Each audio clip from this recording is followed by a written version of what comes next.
Hello friends, welcome to my channel exploring India with Saurabh. दोस्तों, ये video एक खास एडवेंचर जैसा जर्नी का होने वाला है जो कि मैंने बनाया था लास्ट ईयर अक्टूबर महीने में, पर रिसेंटली ही मुझे इसे एडिट करने का मौका मिला। वैसे तो वीडियो बहुत ही छोटा बनाने वाला था, पर किस्मत ने हमारे साथ देने की वजह से ये वीडियो लंबी और दिलचस्प कहानी जैसी बन गई थी।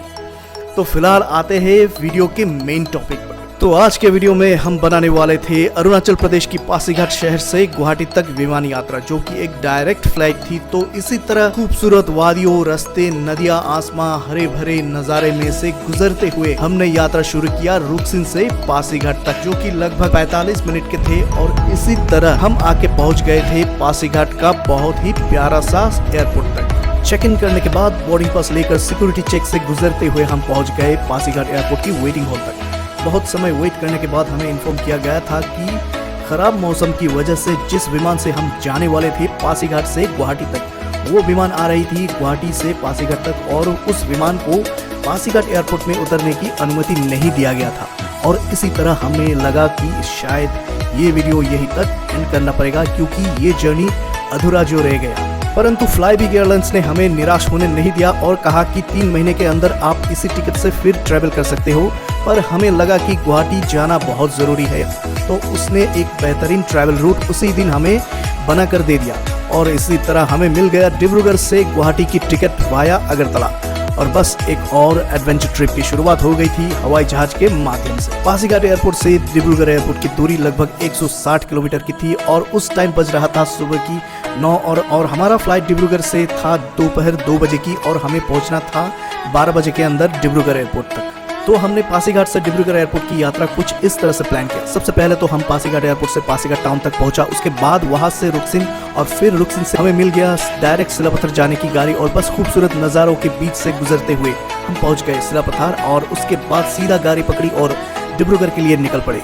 और इसी तरह ब्रह्मपुत्र नदी के ऊपर बना 4.94 किलोमीटर की लंबी बोगीबिल सेतु और दोनों तरफ खूबसूरत हरियाली से गुजरते हुए हम पहुंच गए थे डिब्रूगढ़ एयरपोर्ट तक, जिसके लिए हमें गाड़ी की ड्राइवर को देना पड़ा 500 रुपये एक्स्ट्रा एयरपोर्ट तक छोड़ने के लिए। फ्लाइट के लिए बस 1 घंटे 15 मिनट बाकी थे, और किसी तरह हम चेक इन काउंटर पहुंच गए, और उसके बाद बोर्डिंग पास लेकर सीधा सिक्योरिटी चेक इन के लिए प्रस्थान कर दिए। वेटिंग हॉल में कुछ समय हवाई जहाज की टेक ऑफ, लैंडिंग, स्पॉटिंग देखने के बाद हम चल पड़े अपनी अगरतला फ्लाइट की बोर्डिंग करने।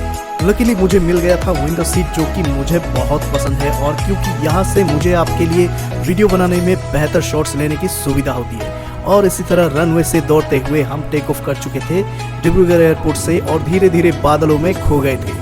बस कुछ ही समय में पहुंच गए थे त्रिपुरा राज्य के राजधानी अगरतला हवाई अड्डे पर। बहुत ही सुंदर और आधुनिक तकनीक से बना ये अगरतला के महाराजा वीर विक्रम अंतर्राष्ट्रीय हवाई अड्डा पुराने अगरतला एयरपोर्ट से कुछ ही दूर में स्थित है। अगरतला में हमारे लेओवर टाइम थे करीब 3 घंटे की, तो इसलिए हमने सोचा क्यों ना अगरतला में लंच किया जाए। तो हमने अगरतला एयरपोर्ट से एक ऑटो रिजर्व किया केवल 200 रुपये में, और हमारे ऑटो ड्राइवर पिंटू जी ने पुराने अगरतला एयरपोर्ट के सामने ही एक बढ़िया रेस्टोरेंट में हमें लंच करवाया और वापस नया अगरतला एयरपोर्ट तक छोड़ दिया। अगरतला एयरपोर्ट का व्यू शाम के समय बहुत ही खूबसूरत लग रहा था, और इसी तरह हमें अगरतला एयरपोर्ट की दर्शन भी हो गए। अब हम प्रस्थान करने लगे अपनी दूसरी यात्रा की, जो कि अगरतला से गुवाहाटी की थी। इसी तरह चेक इन और सिक्योरिटी चेक करने के बाद हमने थोड़ा एयरपोर्ट की टूर भी कर ली, जो कि बहुत खूबसूरत कारीगरी थी। तो ये थी अगरतला की महाराजा वीर विक्रम अंतर्राष्ट्रीय हवाई अड्डे, और अब हम धीरे धीरे अगरतला से गुवाहाटी की विमान पर चढ़ने की तैयारी में लग गए। अगरतला से टेक ऑफ करने के बाद कुछ ही समय में हम आकर पहुंच गए थे गुवाहाटी अंतर्राष्ट्रीय हवाई अड्डे, और इसी तरह आज की पूरी सफर यहाँ समाप्त होती है। दोस्तों, क्या आपके साथ भी ऐसा कभी एडवेंचरस फ्लाइट जर्नी कभी हुआ? कमेंट करके जरूर बताइए, और मेरा ये channel exploring India with Saurabh को सब्सक्राइब करना ना भूलें। तो मिलते हैं अपने नेक्स्ट वीडियो में, तब तक के लिए have a great time ahead.